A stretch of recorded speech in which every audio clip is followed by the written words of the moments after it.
I want to thank Marty McLaughlin. I think she's still doing business, but she needs a round of applause for setting up the campus-wide leadership series.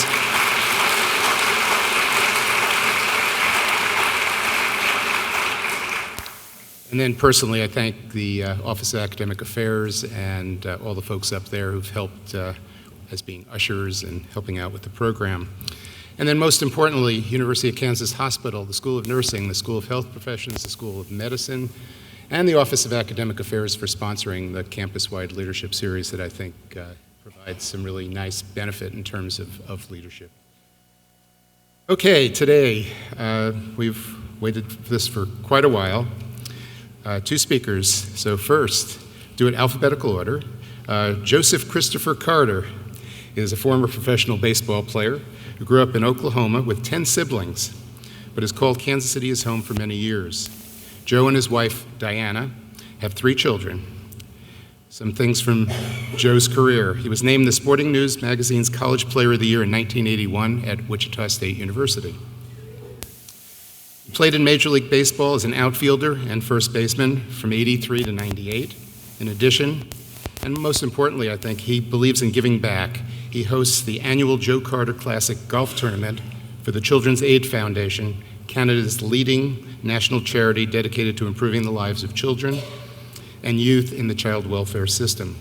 The tournament has raised hundreds of thousands of dollars to provide education support, life skills training, health and well-being programs, and assistance to kids as they transition out of care. Donations support tens of thousands of young people every year. What a lot of people remember Joe for, Jumping Joe, was October 23rd, 1993, and a picture is worth 1,000 words. And why don't you just give me a hand with this so I don't have to bother clicking off that. Showing my technology expertise. Joe has had his moments. 2 balls and 2 strikes on him. Here's the pitch on the way, a swing and a belt, left field, way back, Blue Jays win it! The Blue Jays are World Series champions as Joe Carter hits a 3-run home run in the 9th inning, and the Blue Jays have repeated as World Series champions. Touch 'em all, Joe. You'll never hit a bigger home run in your life. I met Joe a couple of years ago, and I actually remember I was pulling out of Hertz Rent-A-Car in Anaheim, California for a neuroscience meeting, and I just turned on the radio in time to hear the call, which was Touch 'em all, Joe, as he ran around the bases. One of 2 walk-off home runs in the World Series. I think Bill Mazeroski in 1960 was the other. Bill Self is the coach of the KU basketball team. You probably didn't know that. He's won 12 straight Big 12 titles. His full name, Billy Eugene Self Jr., was born in, I practiced this, let's see if I can do it right, Okmulgee, Oklahoma. Did I get that? Okmulgee. I did practice and I blew it, yeah. It's hard for a native New Yorker to get Oklahoma towns right. I tried. He played college basketball at Oklahoma State University. He's been forgiven for that. Like his buddy Joe, he believes in giving back. Did you know that in 2010, Coach Self was nominated for the United Nations NGO Positive Peace Award for his work with Boys Clubs, Girls Clubs of America, and the Boy Scouts? In June 2006, Coach and his wife Cindy established the Assist Foundation, an organization to serve as a fundraising conduit for organizations that serve a variety of youth initiatives. The mission of Assist is to help provide young people access to better lives. Assist held its first public fundraiser June 7, 2008, Bill's Basketball Boogie at Kansas Speedway. Over 50 local businesses and Kansas supporters signed on to sponsor the event, which offered opportunities to socialize with past and present KU basketball elite and to purchase valuable basketball memorabilia and travel and entertainment venues through the auction. The last time Coach spoke in this series, in 2007, KU went on to win the National Basketball Championship in 2008. So good luck in next season.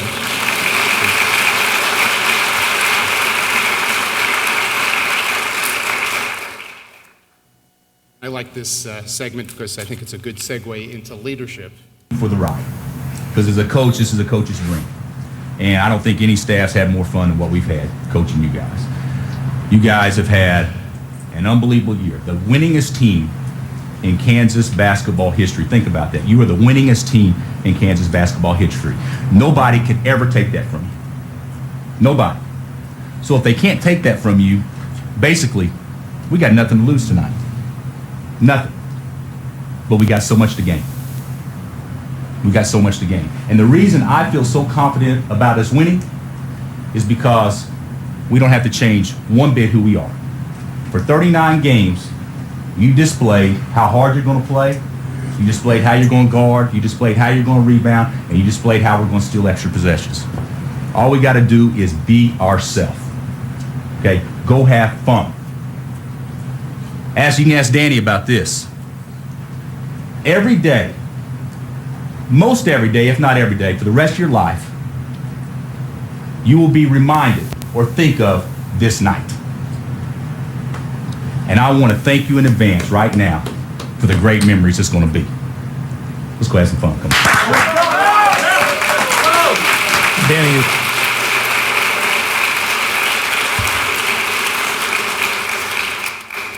So there's no I in team. Bill Self, Joe Carter, take it away.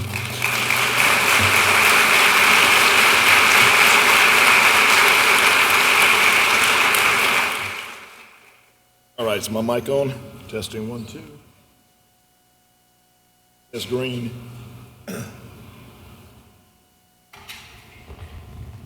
Testing, testing. There we go, there we go. How's everybody doing today? I tell you what, this guy right here, I love him to death, and it's kind of ironic that you would have two Okies from Oklahoma here at Kansas. Isn't that something? That grew up 5 miles apart. Yeah, they grew up. So. Yeah. But, first of all, I want to thank everybody here for coming, and especially my good friend Marty Jarvis. I want to thank you for putting me on the podium with basically God himself. I mean, if there's anybody you want to be up here with, it's Bill Self. So no one's going to recognize me or know what's going on because they're looking at Bill. So, Hey, so let me say something here. So I had to come prepared. I didn't know I was going to be the punchline the Oh, no. entire So, time no. we're here. So I spent all this morning here. Let's see, you won, 12 in a row? Yeah? Yeah. So, Something like wait that. a minute. I had to get all my rings here. Okay. So I had to put them on. My All-Star rings. My World Series rings. Wait a minute. I got to put them on now. Okay. Get them on here. Those are nice. All right. Okay. You don't have any for your toes? Hello, everybody. My name is Joe Carter.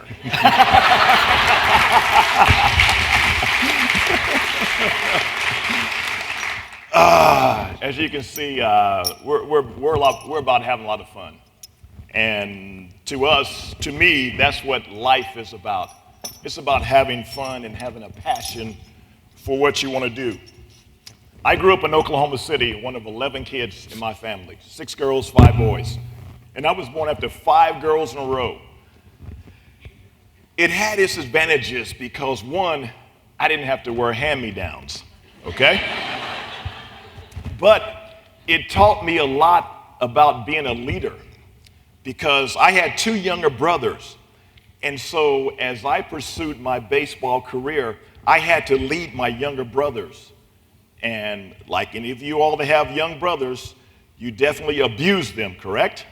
Because when I would go outside and play baseball, I had to make sure, now I was leading them, that I had to hit first and I had to hit last, okay?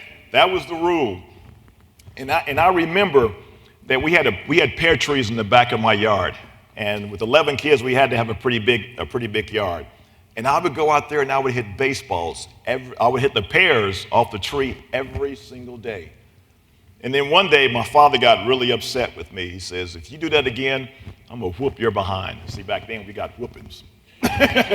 No timeouts. No, wasn't no timeouts. And so he left and went to work. And I said, I got to go hit some because that's what I want to do. And so I went out there and I hit one pair. And my older sister, Carolyn, called him and told on me.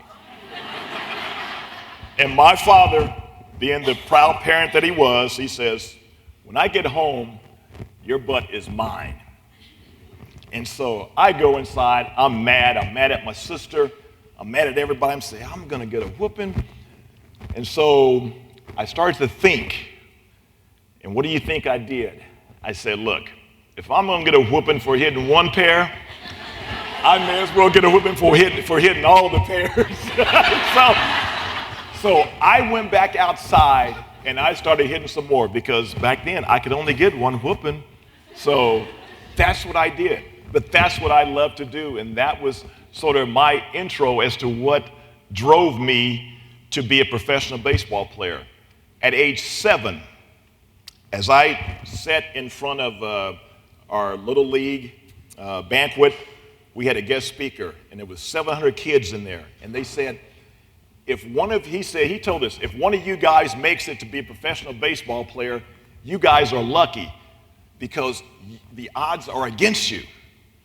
And to this day, I stood up. This is how confident I was. I stood up in that auditorium with 700 kids, and I looked around and I said, all y'all can go home.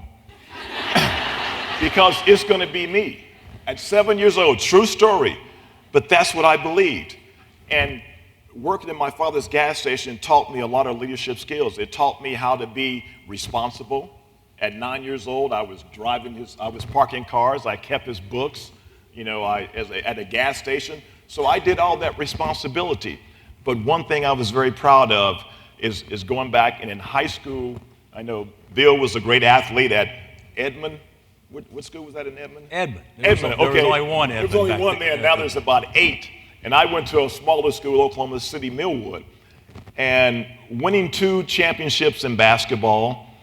I won a state championship as a long jump in track. You probably didn't know that. But in track, I was a long jump champion. But those were the individual things. And one thing I realized at an early age is that if you get everybody to buy in, to believe that you can accomplish more together than you can apart, then you've solved half the problem. Because when we played on those championships teams, it wasn't about the individuals, it was about the team. Because one guy is not going to win you a championship. Michael Jordan found that out when he was with the Bulls. It wasn't until Scottie Pippen came along, Harper, Horace Grant, all those guys came along and helped.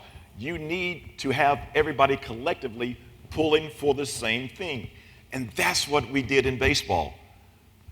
I look at that clip there in Toronto, gosh, I loved in Toronto, and hitting that home run was a huge part of my life.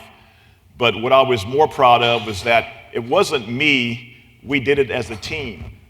For me, it was an idea that if you're a leader, they're not going to listen to words that you say. They're going to go out there, they're going to look at your actions. If you're the leader of the team, are you running out everything at first base? Are you busting your tail? Are you doing everything possible to help your team win? And those are things that I really focused on because I knew that if we all came together, 25 guys playing for one goal is all we needed, and that was to win a world championship. In 1991, we got beaten in the LCS against Minnesota Twins, and at the end of that season, I was like, you know what, this sucks. Losing the championship, getting a chance to go to the World Series, I said, this is not what it's about. I say it's about getting this ring right here. And so from that last day of the season until the very next year, I talked with everybody on our team, and I said, this is the goal that we have, and it is to win a world championship. I took that upon myself because I didn't want to be in that feeling once again anymore. And I said, if you're on board, great. If you're not, get off. Because we're going to have one goal. We go to spring training, and it's one thing. It's no playing around, no hanky-panky. It's about doing whatever it takes to come together as a team and win a championship. And I tell you what, that is the most awesomest time that you can ever have when you come together as a team and do things together and win a championship because you know what? I think Bill has said this numerous times. The pie is big enough for everybody. And I've heard him say that because a lot of times as individuals, we think we can do things individually and get that success. But what good is the success when you have no one else around you? So my thing was do all that you can for the team, okay? Bust your tail. Involve everybody. Bring them all in because when you do it together, you're going to have a lot more success because I guarantee you 25 minds are better than one. And I can attest to that because this mind, no, it's not as good, but with 25 people, it can be very good. Go ahead, Bill. God. We got to do things a little different. I could listen to.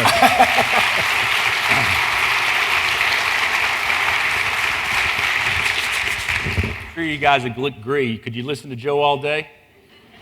And didn't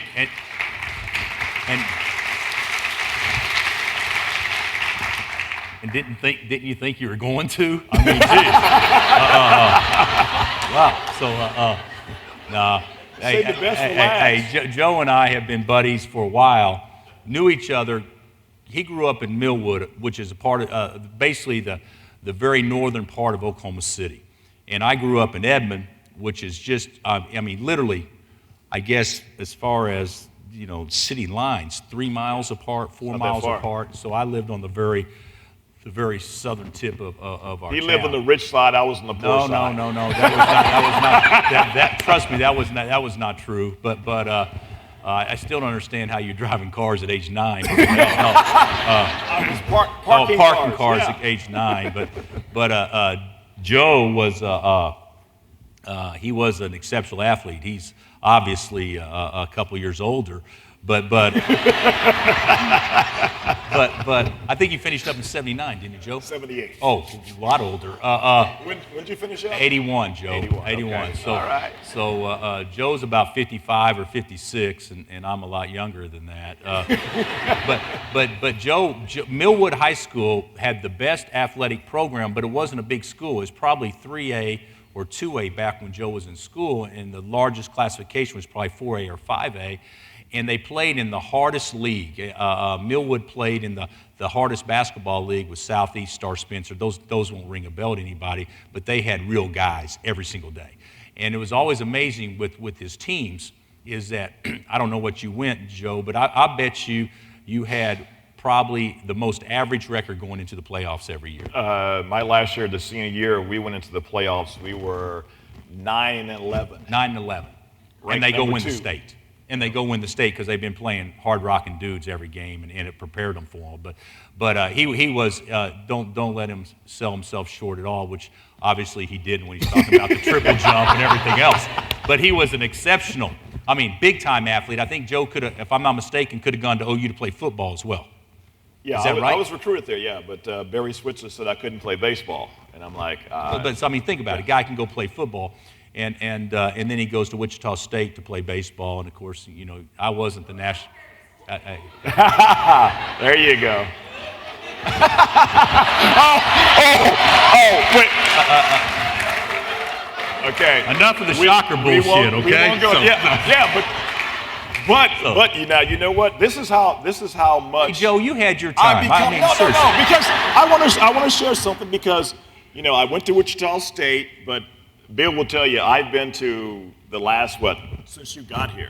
I've been to the games. I'm a true KU basketball fan. And even when they played Wichita State, bring it up again. I was rooting for Bill. I was. Well, Joe, you guys all know Andrew Wiggins. Andrew's from Toronto, obviously. And it's a pretty fierce recruiting battle to get Andrew, but I had an ace in the hole.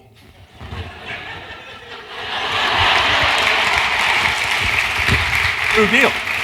Because, Joe couldn't do certain things, but one thing Joe was, his name was big in Toronto because you saw him acting crazy running around the bases there at the end, and he's a legend up there.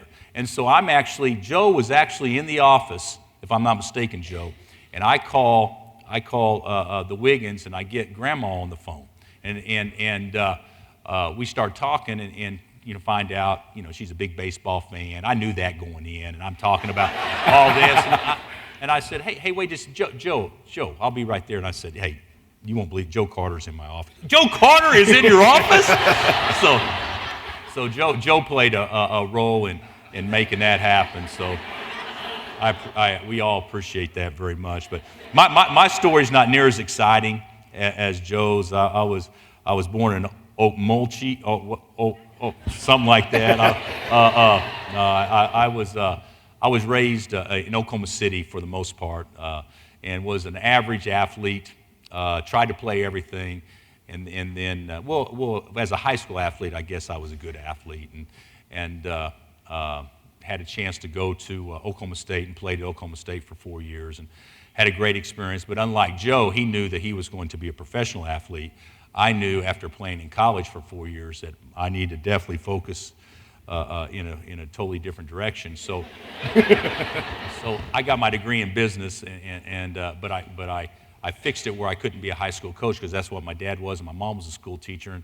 And not that there's anything remotely wrong with that, but I wanted to do something different than what they did. So I got my degree in business so I could, do whatever. And then I ended up coaching and caught a break and got in at the collegiate level. And fortunately, because of nice people that looked out for me, I was able to stick for a while. But it's been a great ride. Joe's ride. If you're not having fun, well, what worth is it really to you to go out and do it?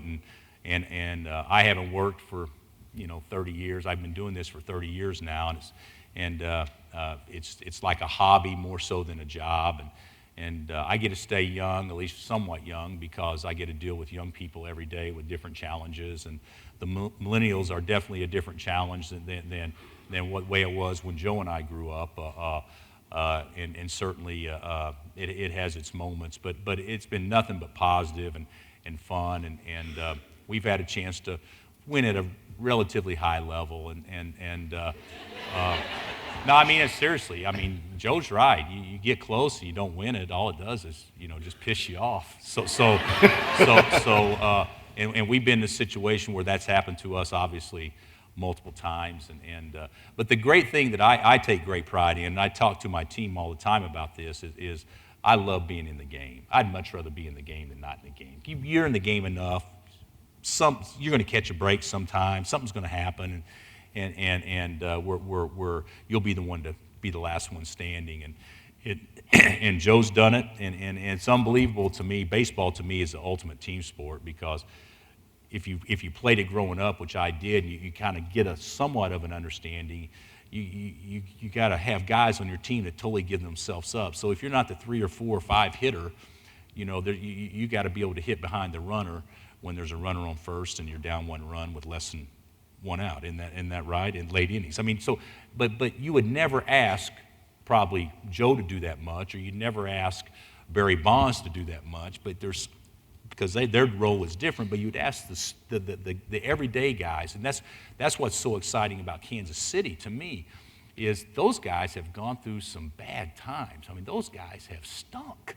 Those guys were young and age 22, getting their butts beat by 28 and 29-year-old men on a consistent basis, and just coming to the ballpark every day and grinding and grinding and grinding.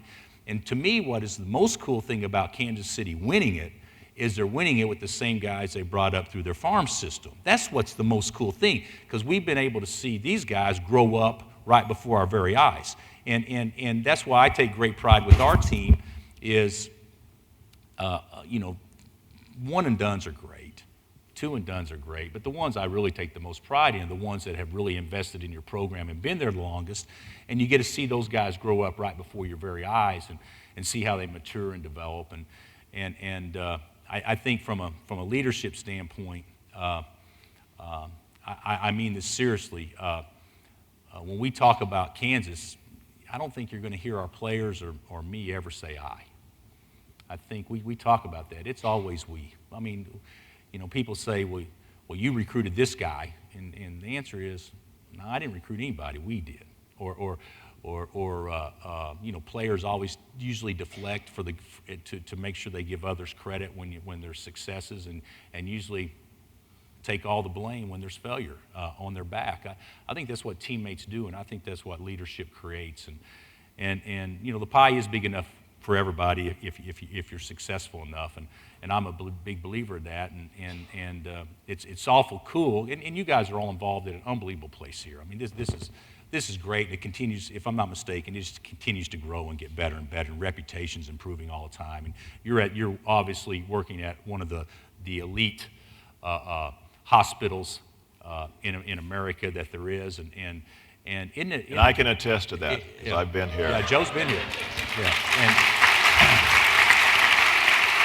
but isn't it great as you being an employee to be a part of something that you're just a caretaker for in the time you're here?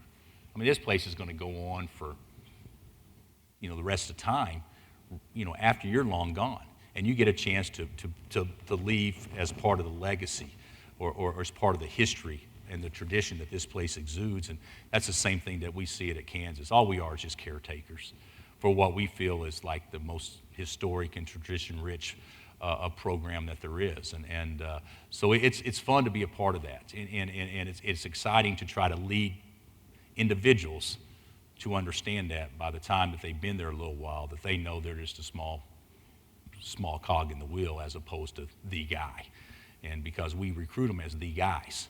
And to kind of get them to alter their thinking for the good of everyone is what I think is most fun, and still yet get them to believe that they're the ones that benefit more than anyone from it. That to me is what's a challenge and what's most fun. But I'm happy to be here. If I'm a little bit upset, if we won it the last time I spoke here, then why in the world haven't we been back? Geez. But I'm going to feel really good going into next season. So.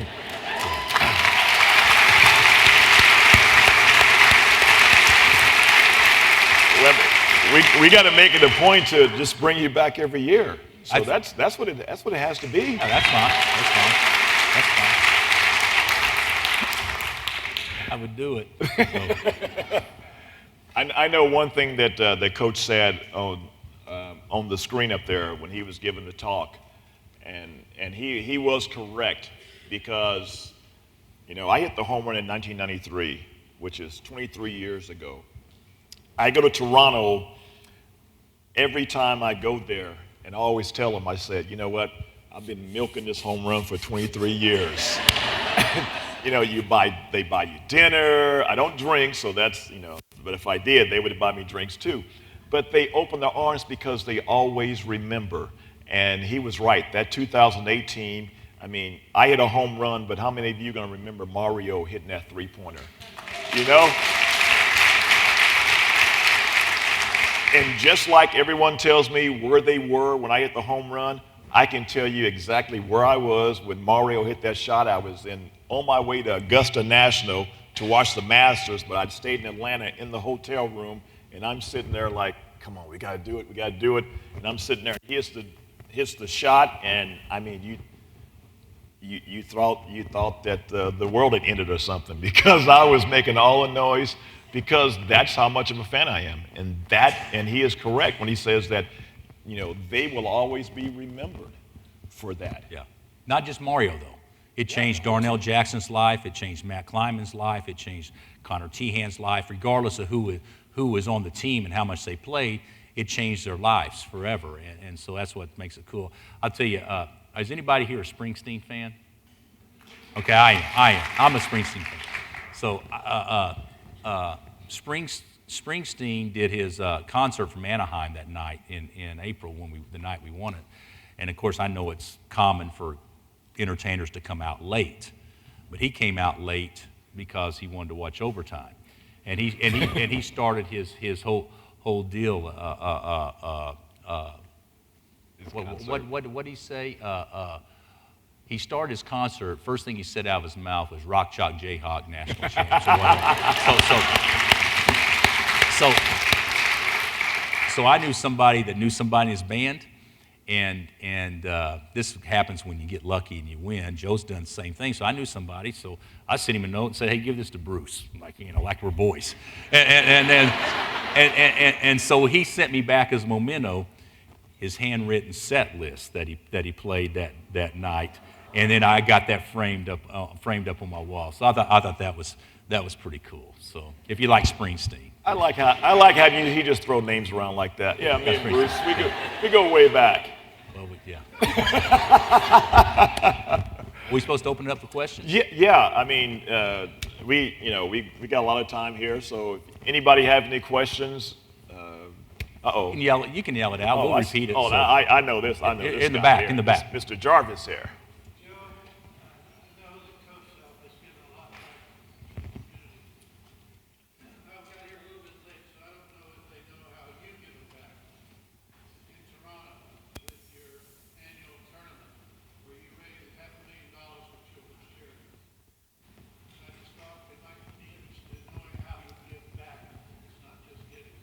Well, I've always said, coming from a family of 11, it was always about sharing and giving things to others. My father was like that, my mother was like that, and so that was something that was taught to us. And too much is given, much is expected. And as athletes, and Bill will tell you, we don't deserve the platform we're on, because I've always said that I'm no better than you and you're no better than me. We're all on the same level. God has given us different gifts, and so we use those gifts. And my gift just happened to be playing baseball. And I say, why not use that gift to give back, to give other people, other kids, especially young kids, hope. And so in Toronto, this is the 7th year of my tournament, and we've raised over $1.7 million for the Children's Aid Foundation. And then it's about abused kids that were left on the doorsteps. The parents didn't want them, they couldn't afford them. And so they're tragic stories, but the Children's Aid Foundation has really embraced these kids, and they've raised these kids as their own. And the thing that my charity that we target the ages 18 to 25, because no one really thinks about the 18-year-olds and the 25-year-olds, because once you turn 18, you're out of the system. And I don't know about you guys, but at 18, I wasn't ready to be on my own. That's why I went to school. And so we have focused on those people, and so we give over 120 scholarships a year. These kids, their stories, it brings tears to your eyes, because now they not only have been recipients, but now they say, I want to pay it back. I want to pay it forward. And that's what this world should be about. It shouldn't be, we have too much knowledge and to keep it to ourselves. And if we can go out and help someone and give them hope, because somewhere along the line, there was somebody that gave you a helping hand. I don't care who it was, someone helped you, so why not give that back? And if we think like that and act like that, how much better would this world be? So thank you for the question, Terry, but yeah, I love giving back.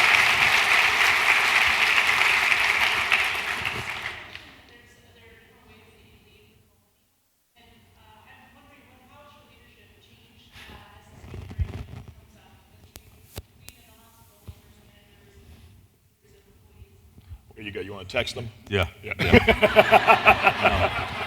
Instagram.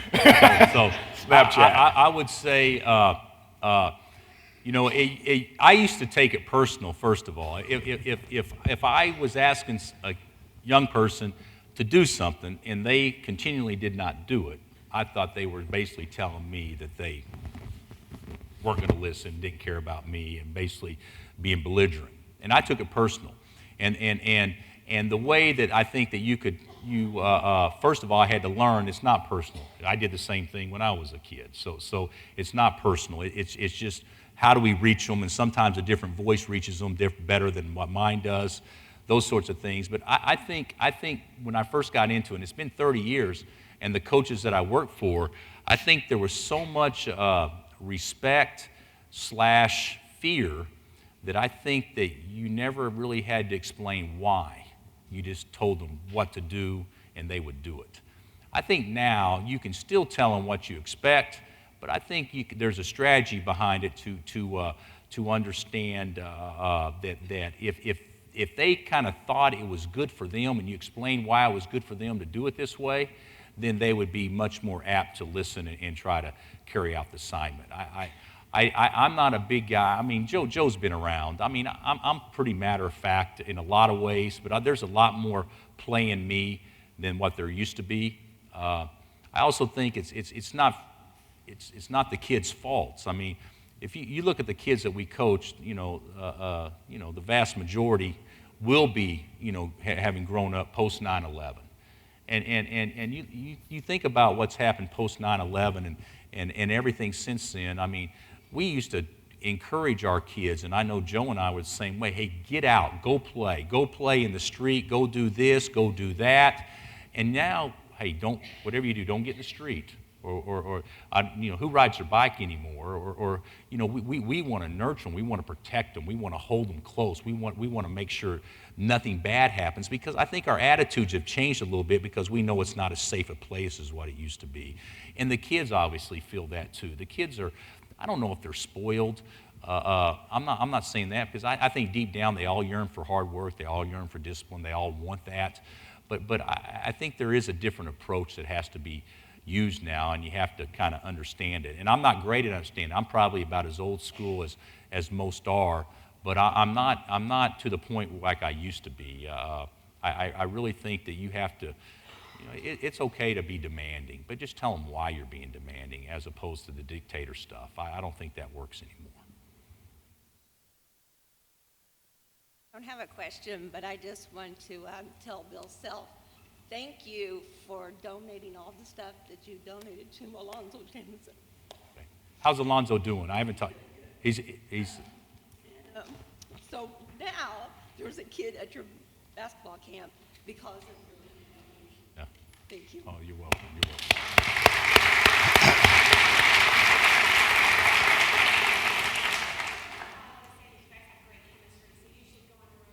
Yeah.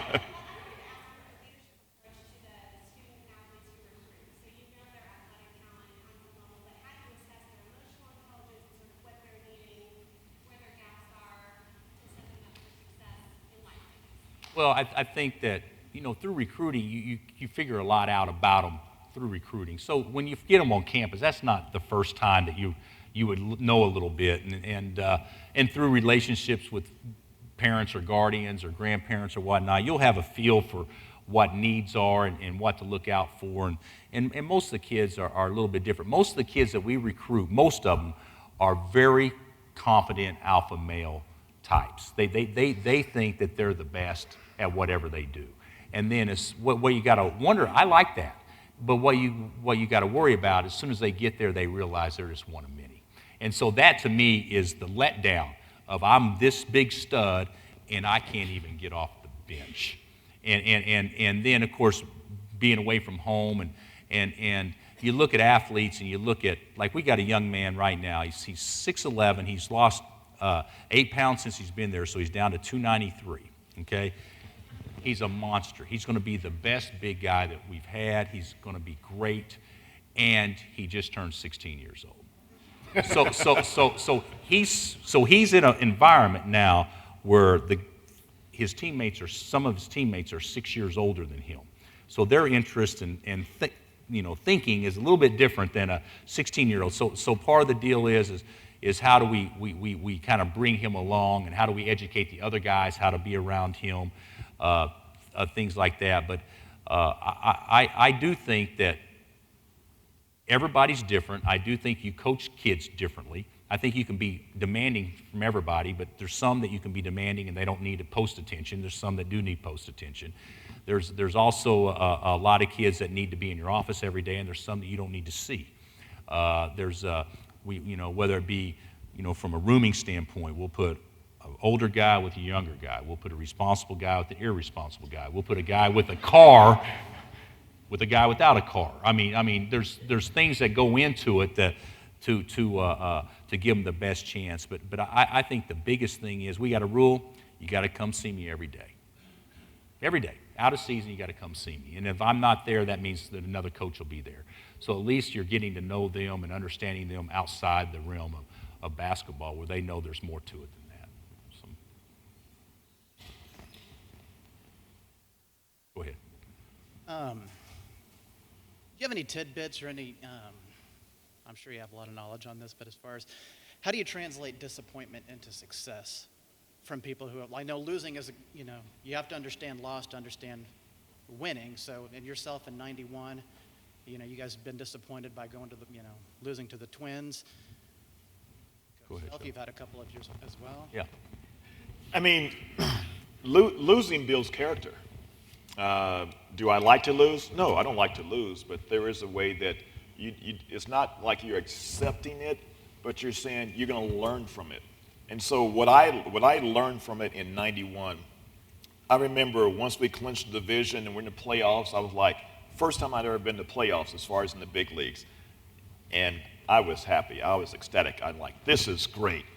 And losing and sitting there and I'm going, okay, where did we go wrong? I say, how can we do better? I was like, what happened here? And when I look back, I said, you know what? It was our mindset. It was our mindset that we were just happy getting there. And I said, so I've got to change my mindset because I hear it so many times now.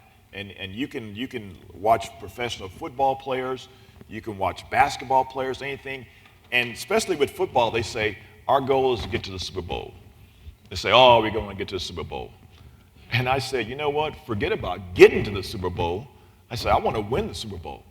And so it changed my mind the way I thought. First, I was just happy with getting to the playoffs.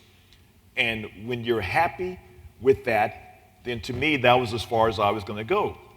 And so now the next year, after sitting in there and flying back to Kansas City and just like, this hurts, this is terrible. I want to be the one to come home with the ring. And so it helped me to change my mindset that no longer was I happy with getting there. I said, when I get there, I want to win the whole thing. And so my whole mindset changed. And if I was able to help change my teammates' mind, then we were all on the same page. And that's what we did. So that's what I set out to do from day one of that loss was to change everybody's mind is that we're not happy with getting here. I say we have 3 goals the next year. Win the division, win the LCS, win the World Series. That was it. Anything else was not going to be acceptable. I think, first of all, I think that I've always thought, because it's never really come easy for me at all, throughout whatever stops or athletic ability or whatnot, that I think it's good, I think it's healthy to get knocked down. And I think we as parents try too hard to catch our kids when they fall. I think we should let them fall some and teach them to get up on their own, teach them to grow into young men and women and understand that falling short is part of life. I really think if you were to ask me what would be the proudest moments I would say that I've had since I've been at KU, let's say, or whenever, I would not say the '08 National Championship, even though, God, it was great. I would, that was the most fun time. But the proudest moments would be when Thomas Robinson's mom passes the night before we play a game in mid-season and see how the team rallies around that and how we spun that into a tighter family and a positive so we had a chance to even grow and be better. I would say those are the things when it looks down and bleak, but still yet guys figure out a way. To me, to me that's what's great when guys figure out a way. That makes it special. And I don't think you can know that until you've been knocked down. I don't see how you could be a great surgeon. I don't see how you could be a great professor. I don't see how you could be a great coach or a great athlete unless somebody's been better than you. Because being better than you is what a lot of times drives competitive people to get better. And I think those are all positives. Of course, at some point in time, you got to win. I love Tiger's attitude when he was on a roll. Well, you had a good tournament, you finished second. He said, no, I didn't, I lost. Where everybody else would be happy as heck that they finished second. I lost. But with us, road to the Final Four is what all the kids think, because that's what all the marketing is, road to the Final Four. So in some kids' minds, like Joe says, what's your goal? Get to the Final Four. Well, that's the goal in some kids' mind. That's why I think a lot of times the best team doesn't win, because a lot of teams feel like they've done what they wanted to do by getting there. But it's a unique deal. But I thank our guys every day for the hard times we go through. I said, this is what's going to allow us to be great, because I don't think you can be great unless you go through crap. I've always thought that. And so they say, hey guys, don't feel bad about this, because this is what's going to allow us to be special and be different, because we're going to react to this the way men react to it. I think that's what makes it good. So. Also, is Josh Jackson going to stay for 4 years? Is Josh going to stay for 4 years? That would be no.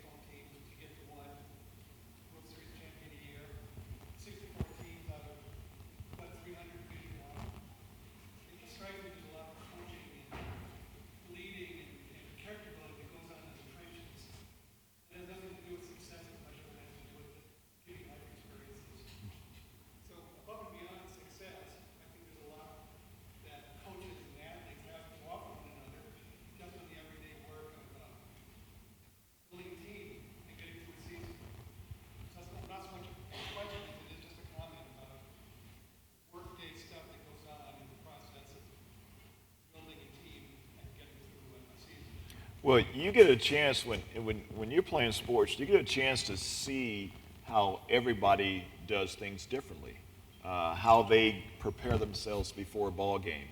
My motto in life is I've never had a bad day, and I will say that every single day, that I've never had a bad day, whether I'm on the golf course, whether I'm at home, anywhere. If I'm thinking positive all the time, then I feel that something good is going to happen. That's just me. And so when you play with different guys, and I played with Roger Clemens, Paul Molitor, Dave Winfield, Hall of Fame players, and you see how they prepare and the respect that they deserve, the respect that you give them, the respect that they give others. I mean, it kind of enhances who you are and what you do. And so we can learn from one another. I mean, if you get to the point where you get in a room full of 300 people and you feel you know everything, then you're in the wrong room. Because I guarantee you, I'm learning something every single day. And I want to learn something every single day. So, one of my first big league roommates was a Hall of Famer by the name of Fergie Jenkins. And Fergie was a guy who really taught me as a youngster, how to give back to the young guys. He said, look, and he took care of me. He said, what I'm doing for you, I want you to pass this down. So when you become a veteran, that you're not stepping on all these rookies and treating them bad and treating them like a malcontent, like they don't belong. And so you treat them as family, because the better you guys play together, the more success that you're going to have, because that's the part of being together again. And so you learn those things when you go out and when you play with different people, and you realize that, yes, you can do it together, but you treat others like you want to be treated. And so it didn't matter if I was a 15-year veteran and we had a rookie come in. They have the motto is rookies are made to be seen and not heard. But wherever I played that, it was like, no, this is a team. If you got something to say, then you go ahead and say it.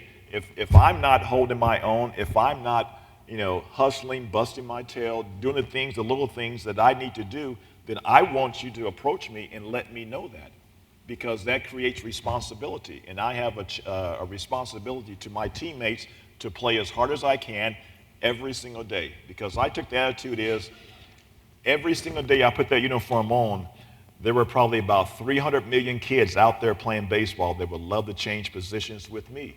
And so if I looked at it like that, and if you look at it as like, you guys are the best of the best, great doctors, and there's kids that are saying, I want to be a doctor. I want to save people's lives. And we think about the bad times, say, no, there's someone that wants to be in the position that you are in trying to get there. And so I relish the moment, and I never took it for granted, because we never know when it can be taken away from us. I really believe that we have to learn to enjoy and embrace the process instead of the end result. like I would say a goal for our team realistically would, let's say, maybe win a league, maybe, do well in the tournament or put yourself in the game. I've never said our goal is to win a national championship. At least publicly, what our goal is every day is, hey, let's enjoy the process and let's get a little bit better today. If we get a little bit better today, by the end of it, we're going to be in a position to win it all. So I think sometimes we can say that this is our goal, but the object is just to get a little better. And to his point, through the process and in athletics, we have a unique way to do it, but it's no different than what anybody else does too, because they also have a unique way. But through the process, the things that and I'll give a parenting tip, okay? And you may disagree with me, but we want so bad for our kids to have it so much better than what we had it. I mean, that's our goal as a parent, to make sure our youngsters have it better than we do. But one thing that we do, we put them in situations we want to prop them up, and we want to make sure they don't fail and things like this. And even with us, my son's not a real good player, but sitting on the bench. Sitting on the bench. How many of your kids are going to be professional athletes? Okay, so well, not mine either. So my point is this. So what's so bad about learning to sit on the bench? Because learning to sit on, isn't that what you're doing when you go work for somebody else? You learn how to be a company man. You learn how to put other people ahead of you. You learn how to encourage and cheer for others. Maybe when you wish it was you the one that was doing it, or maybe you think you deserve it.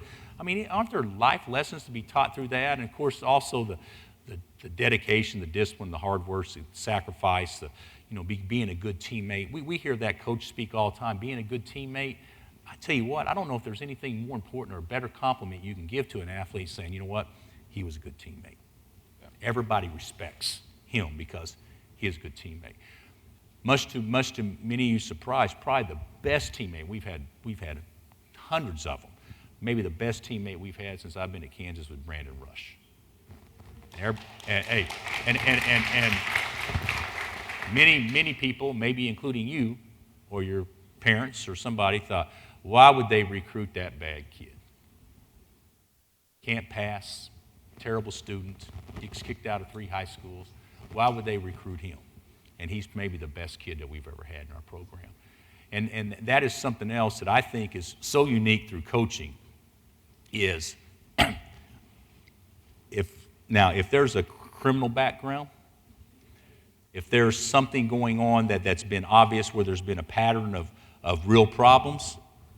But to me, when somebody said, I wouldn't recruit him, he's a bad kid, I'll say, well, let me be the judge of that. Well, he can't do it, he's not a good student, I wouldn't recruit him. Well, let me be the judge of that. And then you say, oh, he's a great kid, he's a 4.0, 2-parent household, he's the best. Let me be the judge of that. Because to be honest with you, some of the best kids I had come from the worst situations, and some of the hardest knuckleheads I've ever dealt with come from coddled, affluent situations. So don't I've had kids that were raised by drug dealers. I've had kids that were raised by that probably slept maybe one night a week at their house growing up because they're on the streets. I've had kids that were homeless. I've had kids that were this. I've had kids who are that. I've had kids that come from affluent situations. It makes no difference. We've had kids from everywhere we coached. And I'll tell you what, you could put them all in a hat, and I still say there's absolutely no rhyme or reason on who the better kid is. And if you've seen the movie Trading Places, which everybody has, I'm totally sold on that's the way it is. If you put anybody in a great, nurturing environment, that person can be successful. And if you put anybody in an environment that's not that way, that person will struggle. And but I just think that to me is what's exciting. It's the process of seeing something from start to finish. And coaches are this way. Players maybe not as much. I don't know, Joe. But coaches are this way. Doctors are this way, I would think. You know better than anybody else what your team's ceiling is. You know. Outside doesn't know. Fans don't know. Media doesn't know. But you know exactly what your ceilings are.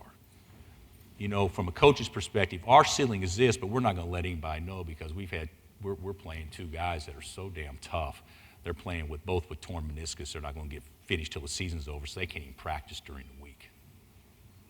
Okay? But you know what? You respect that. You respect that, and you know as a coach, this is probably about where we can get, and we just hope to get up as close to it as possible, whereas the outside world has no clue. See, that's what makes it fun. When you're on a team, we don't give a crap about the outside world. We don't give a crap. All we care about is playing for each other and caring for each other. And to me, that, I don't know if that answers your question, but to me, that's all part of the process to becoming great. And then when you do hit it just right, when Joe hit it just right in '93, it was probably a year and a series in which no injuries, fortunate bounce, something good happened. When we won it in '08, no injuries, a lot of things happened. And then when something bad happens and you aren't successful, people say, "Oh, what a terrible deal." No, I ain't going to go that far. I'm not going to say, because I'll never make an excuse on why things happen, or at least I shouldn't if I do. But that's what's great about a team, is that we don't care. There's something about a person that just shoulders it regardless of what the outcome is, because we know deep down the core what's going on. And I think that's what makes for a great culture. And I'm sure you guys have that here at KU Med as well, as far as what you got going on. So.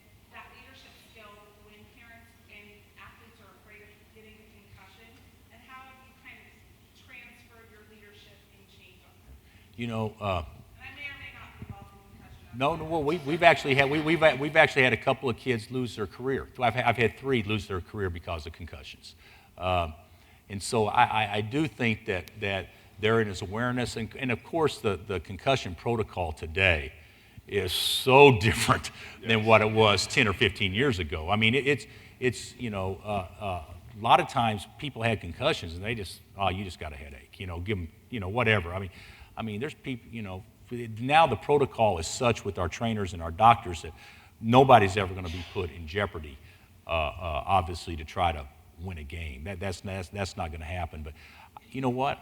I don't think that I've ever had a kid that was scared to be hurt. And football may be a little bit different, but in basketball, guys get hurt all the time. But usually parents are nervous about that. But kids, when they get out there, we don't have out of bounds. We don't call fouls. So their mindset is this is just how we do it. And so, but I think when you have the mindset that you're a little nervous about getting nicked up or hurt, that's usually when you get hurt. Right. As a player, when you're, I never went out there and thought about getting hurt. I said, I'm going to play hard. I'm going to give it 100% and just lay it all out in the line. And so, but if I went out there and thought about, I remember in high school, my senior year in football, I was a quarterback. I strained a ligament in my left knee. I got hit late. And when I came back and played, it was like, I was thinking about, oh, don't hit my knee, don't hit my knee, don't hit my kney. And then that's when you get in trouble, because you're thinking about that, and it's all in your mind. And so you've got to go out there. I remember once in the big leagues, I was hitting the nose, broke my nose. Had an operation, had it fixed, and I was back out there 3 days later playing. And I was like, I'm not going to worry about getting hit in the nose again, because, that's part of the game. So let me go out there and continue to play and not worry about that. So when you think about things, like Coach said, that's usually when it happens, because you're kind of looking for those things to happen. But athletes nowadays, they're going to go out there and they're going to play hard and then lay it on the line. But the protocols are better now, because they're not going to be put in that situation again. I played football, basketball, baseball, ran track. I never had a day off since I was in the 6th grade. But I will say this about Joe. Broke a nose and had to do surgery. You were more concerned about your appearance than you were anything else. Because most guys, they get their nose broke, they say, it's already broke, shit, might as well go ahead and play. But not you. So.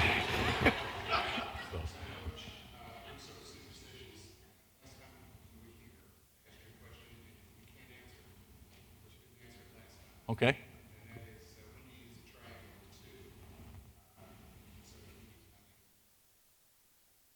Yeah. Yeah. Yeah.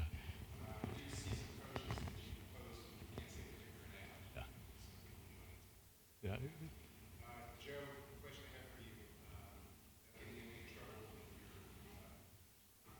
Uh-huh.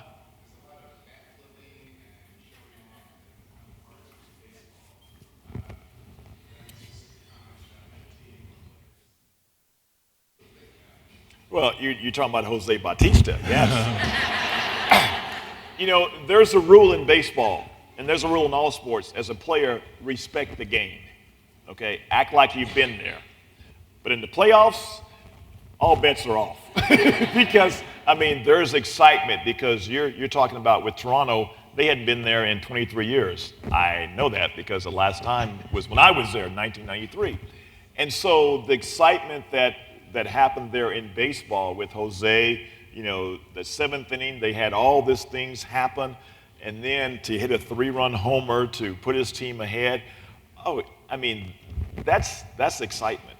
To me, that's not disrespecting the game. That's living in that moment.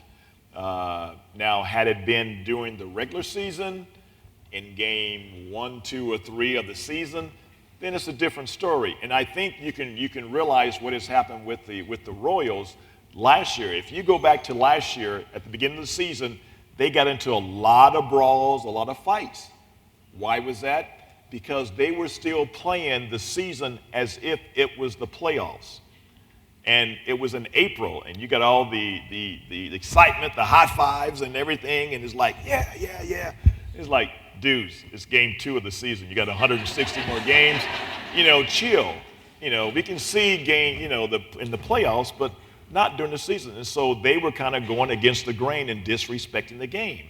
And so that's why they got into a lot of those brawls. But in the playoffs, no. It's, you know, World Series, it's 2 teams. And there's 28 teams at home watching you play. And so you're going to have excitement, and that's expected then. So in the playoffs, I agree with it. Regular season, that's a no-no.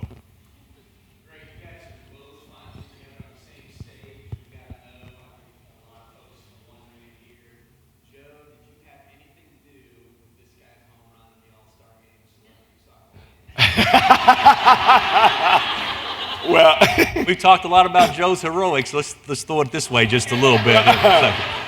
well, you know, Coach is a great athlete. You know, Edmond, Oklahoma, and everything. But what you didn't realize is, you know, he was a pretty good basketball player. I mean, you were the player of the year, and who was in your group, your classification that year? Was it Wayman? No, Tisdale? Tisdale and Price came the next year. Oh, So- Tisdale yeah, and yeah, Price, yeah. two pretty good athletes. But the thing about, and I was with Bill the week before, and so he comes to the game and he's limping. Yeah, I was. I'm like, what happened? He said, man, I pulled a hamstring trying to work out to get ready for the softball game. So he had to hit a home run because he couldn't run worth a darn around the bases. Hey, you know, I was actually fired up to do that. Of course, Joe was there and George, and I lockered next to Bo, and I took pictures of maybe 2 of the greatest athletes of all time. Locker right there. But I thought to myself, you know what? I don't know how this works, and if I have to play full speed or whatnot, I don't think I've run full speed in years.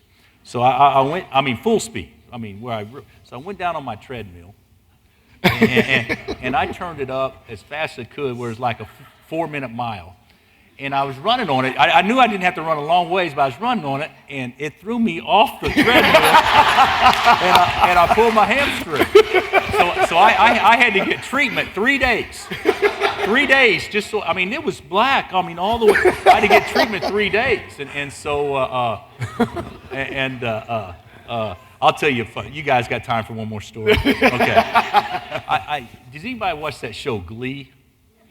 Okay, I never have seen it, but there was a guy that played in the All-Star game from Glee, and I didn't know him. He didn't have a clue. Why are you here? I mean, he didn't have a clue, and which is fine, and I didn't have a clue, and they're introducing everybody, and that was right after right after Missouri had left the league, and I had said publicly, hey, we're not going to play Missouri anymore. So, they didn't really care for me a lot before then, but after that, they didn't care for me at all. They really loved you They then. didn't like me. And so I'm walking around at the deal, and we go take batting practice up by left field and Right. stuff, and it was almost like I'm walking through people, and people like throwing stuff at me and everything.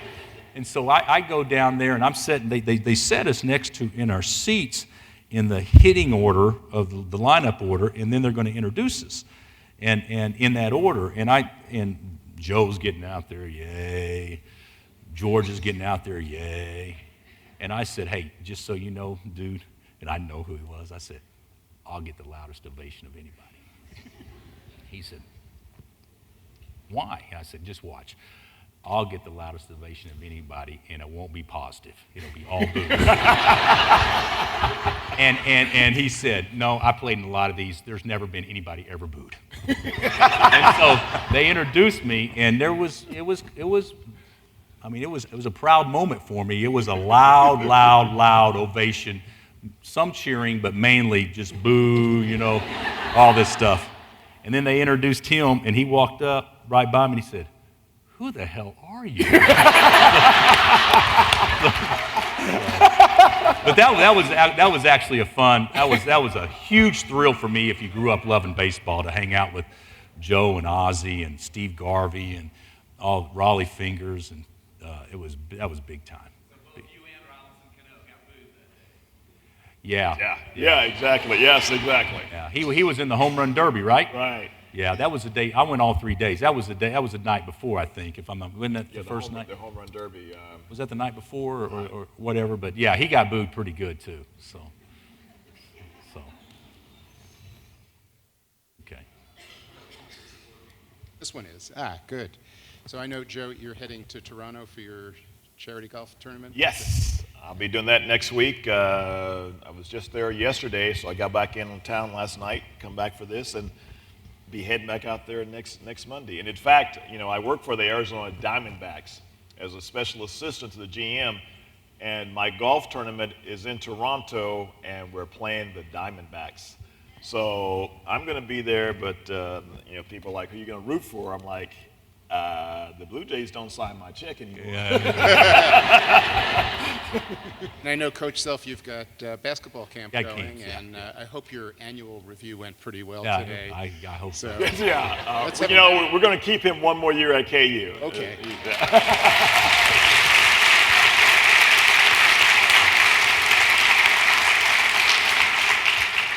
I know you have busy schedules. I think everyone appreciates your sharing time with us today. Thank you. Happy to be here. Enjoyed it. Happy Thank to be you. here. Thank you very much.